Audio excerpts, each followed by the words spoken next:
Back again for another overtime here at Old Favorite Friday, talking about Bell's Amber Ale. This is one of the beers that really got me into craft beer early on in my kind of development in the craft beer industry. I am a native Michigander, so this is a brewery and a beer that really tugs at my heartstrings. I really respect the Bell's Brewery, always have, and I have a little bit of nostalgia every time I have some Bell's beer. What are your thoughts about this beer? When's the last time you had a Bell's Amber Ale? That's a good start with this. It has been a long time, and the funny thing to me about this style and this beer is that if I were to walk into any new brewery in 2022 and I saw an Amber Ale on the menu, I would think two radically opposing thoughts. One would be, haha, good luck with that. The other one would be, oh my God, like what cojones, if you will, to have an Amber Ale on the menu in 2022. I want to try that.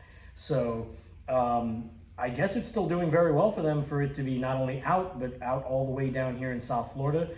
As you said, it's a gateway beer for so many people. It's not as basic and light as, a lager or a blonde ale, but it's also not as harsh and offensive as some IPAs might be. So it's a terrific malty beer while still being crisp. It's got kind of an earthy quality to some of that hop character with just a hint of citrus. Really nice. Had that khaki off-white head I really like.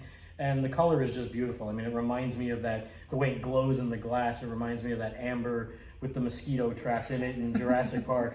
I can get you a mosquito if you want. Please. So I was doing a little bit of research on this. I did not realize this beer was first brewed in 1985. Wow. So this beer is only 4 years younger than me, which I find is just terrifying in some ways.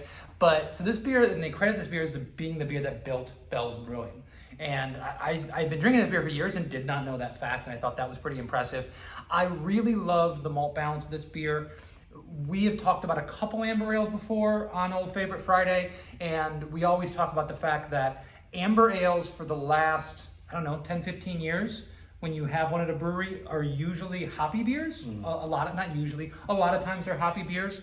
And I always find that classic citrus hops with caramel malt can sometimes be a recipe for disaster. Right. I think you get a little bit of cough medicine. There's some of that comes from those two flavors mixing. Not always. When they're well done, that doesn't happen. This is a great example of that. There is hop presence in this beer. You picked up the citrus and the herby earthiness that is here in this beer, but it at no point overpowers it. It doesn't contrast with the flavors. It really rounds it out to make it a full journey. It's a beer, right? It has all the classic ingredients that you're looking for, and they're all in really nice harmony. No, I couldn't agree more. I think it's incredibly well balanced. And to get back to that, recipe for disaster you were talking about, I think in some cases, some brewers might try adding some darker malts to bring about that amber color, but they may be darker malts that will also impose a little bit of bitterness. Mm-hmm. And you want to kind of stay away from that stuff and let the, overall malt character and the hop character shine through as well. So I think this one's done really well. It's just the right balance, and it's refreshing to have after all this time. And to get caramel malt and to get some of that toffee and those flavors, but not to be sweet, right? And not to be overdone. Everything's in the right balance. And that really is what we talk about all the time on Old Favorite Friday, is the balance, the dryness, the crispness of these classic styles. And they've been around and being done for so long for that reason, because they have so much to offer. This is not in any way, shape, or form a one-dimensional beer. Right. And I think a lot of times when you're trying to hit people over the head with one flavor over and over again, that's what you end up getting. I've been drinking this beer for years. This used to be my litmus test, where when I walked into a bar, I saw Bell's Amber Ale on, I was like, okay, this is a good spot. I know they know what they're talking about. I can trust this beer menu, and if there's something in here I haven't had before, it's probably going to be a good beer. And it's never failed me. I really love the beer. I really love the brewery. Do you have any other thoughts on Amber Ales or Bell's? Or I'm a big fan of Bell's. Shout out to Sandra Vox over there, and just a fantastic brewery. Two Hearted IPA is consistently rated the best IPA in the country. Expedition Stout is my personal favorite. It is good. My top 3 in the world. When I was going back on the Bell's website just to look up a little information on this beer to kind of refresh myself, I noticed they had Bell's Bourbon Barrel Aged Chocolate Expedition Stout. So I don't know when that comes out. I've got to find that because it is guaranteed to be amazing. Well, we've featured Bell's several times. We've done a lot of their beers before. We have not done Expedition yet, so I would probably guess we will feature Expedition Stout at some point, hopefully in the near future, next time that I'm able to see it. And you know, I will throw this out there. Another great story about Bell's Brewing was the Jupiter Beer Fest down here in South Florida. It's one of the premier craft beer fests in the state, and for years was really the best and one of the only, right, that really featured craft beer. One of the early adopters, I should say. There's great craft beer brew fests all throughout Florida, but they were one of the OGs for that.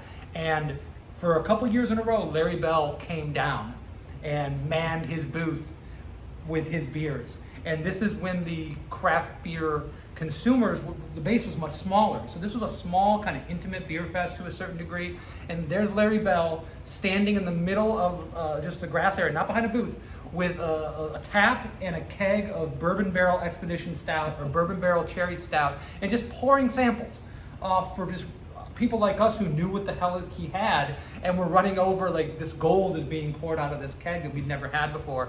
And it's still one of my favorite memories of anything, because it was early on when I was just getting into this, and it was this amazing experience of like, this is a brewery from my home state, this is a guy I look up to who's one of like the legends already in the industry, pouring a beer I'd never had before, and that context was just amazing. Were you there at those fests? So I had a different experience. This was at the 2010 Jupiter Craft Brewers Festival. I was probably about 6 months into my craft beer journey, or whatever you want to call it, and Larry was in the booth, very loud Hawaiian shirt or something like that. And I didn't really know who he was. I just kind of figured he was somebody at the brewery, some higher up. Didn't really know, it was Larry Bell. And he was pouring Hop Slam on the hour, every hour. It was one of the first times I ever experienced the time tapping. But when that hour came around, I mean, people were gathered all around, just tightly packed in around that booth, screaming the countdown, like 5, 4, 3, as if it's New Year's Eve in Times Square. And once he started popping those bottles of Hop Slam, it was on. And I remember getting a little sample in my cup and tasting it, and just the flavor explosion of all those hops and everything in it. I remember audibly just exclaiming, wow, because it was that good. And it still holds up today. So thank you, Larry and Bell's, for all the awesome beers over the years. Yeah, if you can't tell, we love the brewery. So please go pick up some Bell's Amber Ale and enjoy it. Pick up some Bell's beer in general. Please comment on this video. Tell us what you're drinking for Old Favorite Friday, what we should be drinking next time. We take a lot of suggestions from people. And also, poke around on our YouTube channel and see all the other conversations. This is Joel. He's our head brewer. I sit with him or our other brewer, Ralph, and we talk about these beers. We have guests on sometimes. And we always talk about beers that we love. And we talk about them. And we want to make sure that you guys understand how great these beers are, and we want to make you love them if you don't already. And that's the whole purpose of these videos. We hope you enjoy. Cheers. Cheers.